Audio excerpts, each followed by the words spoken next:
Welcome back, everybody. There's no other way to sum it up. Friday's 28-27 setback to the Auburn Tigers in the 75th Iron Bowl is one of the most disappointing losses in Alabama football history, and that's saying something.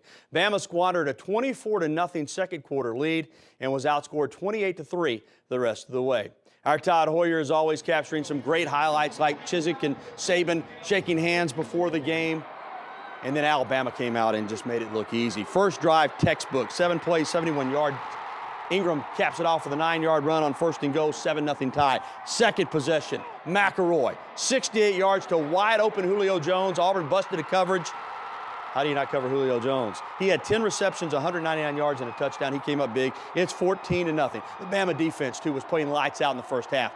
Cam Newton, this is the best anybody's played him against the run all year. Darius, the sack. Auburn, 87 yards in the first half. McElroy just kept on clicking. He completed his first 10 for 10 in the first quarter. This one to Hanks, 12 yards. He went 19 of 23 for 335 yards and 2 touchdowns in the first half.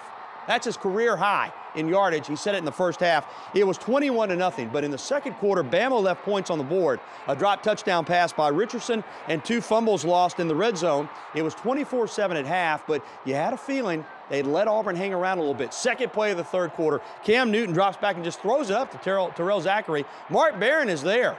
I don't know what happened there. He didn't get the hand on the ball. He didn't make the tackle.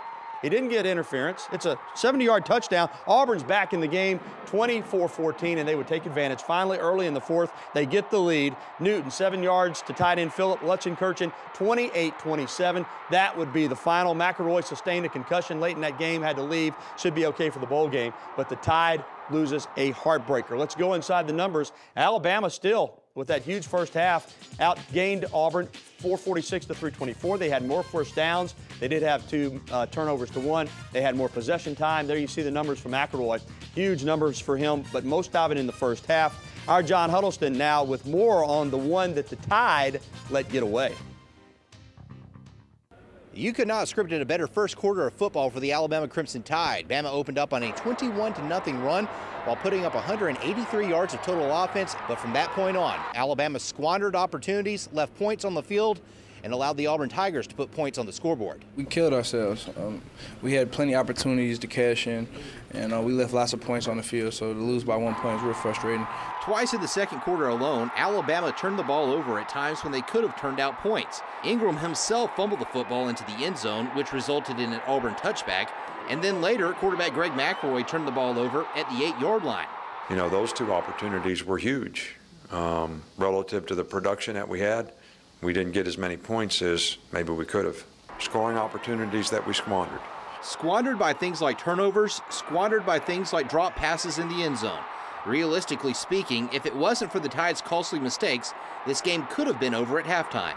It was just, we knew we left some points out there, but we were ready to come in second half, at halftime and, go get them back second half. We just had mistakes. When we look at the film tomorrow, it's going to be about what we did. I think we beat ourselves tonight. I'm basically responsible for that. I'm responsible for the fact that we didn't finish the way we needed to, and we didn't make the plays that we needed to make at the end of the game. So a disappointing finish to a season that promised so much at the beginning. Alabama concludes the regular season with an overall record of 9-3.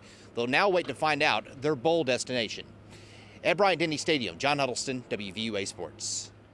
Thank you, John. Well, as you can imagine, the attitude in the Auburn locker room was completely opposite from Alabama's following their amazing comeback victory.